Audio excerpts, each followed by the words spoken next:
Kendal. We're here to do a spa repair today. Hi, my name is Rafael. We're from Rafken Spa Repair.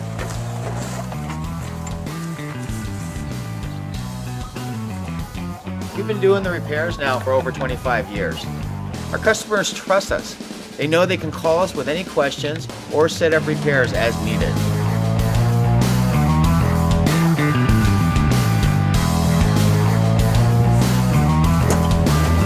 Coming back to the truck to get a part for the repair today so the customer could be in the spa tonight once I have it repaired. As you can see, it's very important to keep a good inventory so you're not coming out many times for one repair. I'm gonna grab the part here.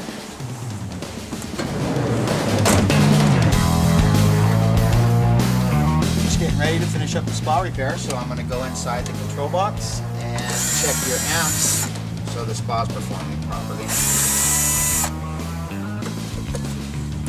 Grab the amp meter.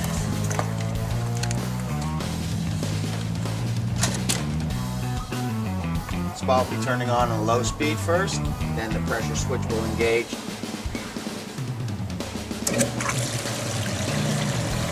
Once the spa turns on, the relay will drop and let the heater get the power so I can pull the amps off of it to make sure it's operating properly. Getting the correct reading on the amp meter. I have 15.2 amps. Repair is done. I'm going to close it back up now. We'll put the cover back on the spa. The spa will be ready in about 5 to 7 hours from now. So nothing else will need to be done other than you maintaining the chemicals and cleaning the filter.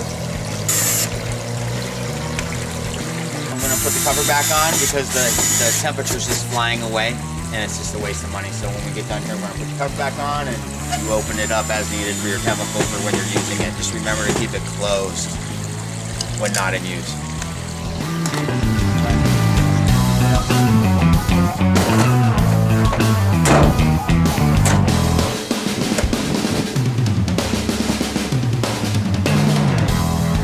Don't forget to call us if you have any questions or need any help with the spa. We're there for you. Have a great day.